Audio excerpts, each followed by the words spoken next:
Welcome to RND Way Vlog. Huwag kalimutang mag-like, subscribe, and click the notification bell.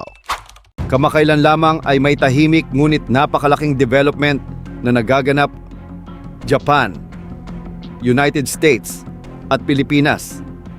Tatlong bansa, isang layunin. Palakasin ang depensa ng Pilipinas laban sa tumitinding tensyon sa West Philippine Sea. At ayon sa mga bagong impormasyon, hindi lang warships ang darating, hindi lang radar systems, kundi pati HIMARS rocket systems, advanced air defense, at modern fighter jets. Pero gaano ba kalaki ang epekto nito? At handa na ba talaga ang Pilipinas? Simulan natin. Kumusta mga tropa? Welcome back sa ating channel. Kamakailan lamang ay inaasahang bibisita sa Pilipinas ang Defense Minister ng Japan ngayong Mayo. Ang layunin ay ang palalimin pa ang defense cooperation ng dalawang bansa.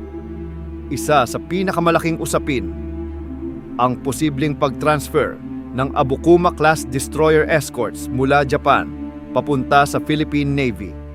Matagal na itong nakaplano.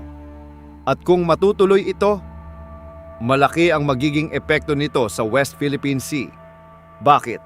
Dahil ang mga Abukuma-class ships ay may mga kakayahan tulad ng anti-submarine capable, may anti-ship missiles, may advanced radar systems at designed for coastal defense.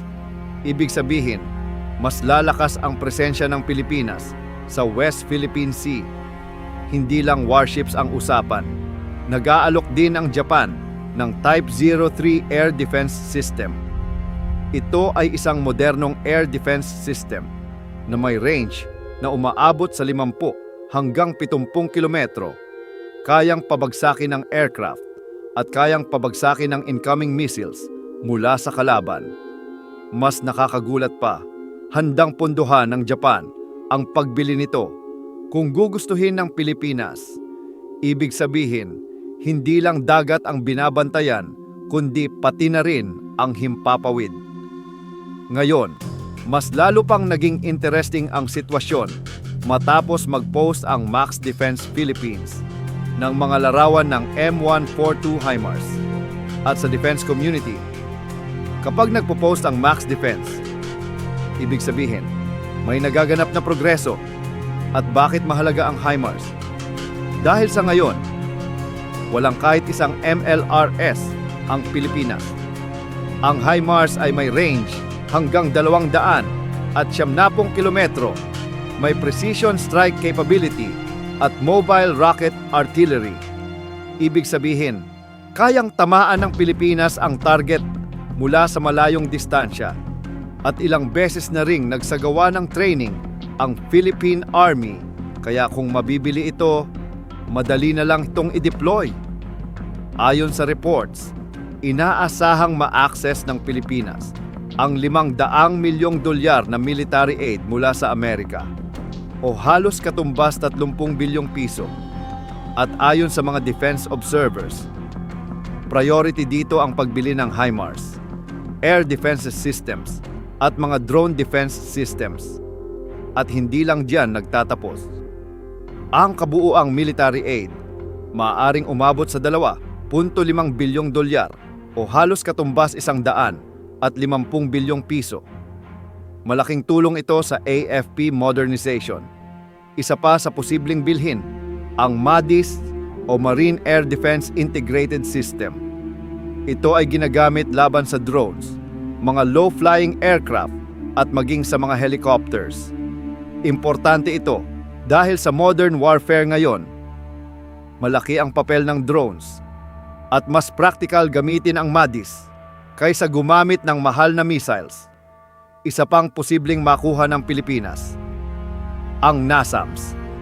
Ito ay ginagamit ng NATO countries at Western militaries. May range ito na aabot hanggang 60 kilometro at gumagamit ng missiles na ginagamit ng NATO fighter jets. Ibig sabihin, hindi problema ang supply ng missiles. Pero hindi dapat tumigil dito ang Pilipinas. Dapat ding matapos ang fighter jet project ng Philippine Air Force na matagal nang pinag-isipan kung alin ba talaga ang bibilhin. Isa sa posibleng makuha na naayon sa budget at suporta ang KF-21 semi-stealth fighter jets mula South Korea. Lumalalim na ang ugnayan natin sa bansang ito dahil sila rin ang gumagawa ng mga bago nating barko at sa kanila rin galing ang FA-50 na gamit ngayon ng Air Force. Kung mangyari ito, magkakaroon na ng tunay na fighter jets ang Pilipinas at mas lalakas ang air defense, air patrol at maging ang deterrence capability. Sa mga development na ito, makikita natin unti-unti nang lumalakas ang depensa ng Pilipinas dahil kung matuloy ang Japanese warships at American HIMARS, modern air defense systems at posibleng fighter jets, ito ang bagong direksyon ng modernong Armed Forces of the Philippines. Hindi man agad-agad, pero unti-unti nagbabago na ang lakas ng Pilipinas at sa panahon ngayon, ang malakas na depensa ay hindi para sa digmaan, kundi para maiwasan ito. Kung gusto mo ng mas marami pang updates sa AFP modernization, huwag kalimutang mag-subscribe, mag-like at mag-share. Mag-comment kung ano ang opinion mo. Maaari ka ring mag-suggest kung anong topic ang gusto mong marinig. Mega shoutout sa ating lahat na tagapanood. Maraming salamat po sa inyong suporta. Kita-kits po tayo sa susunod pang mga videos. Ciao!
Huwag kalimutang mag-like, subscribe, and click the notification bell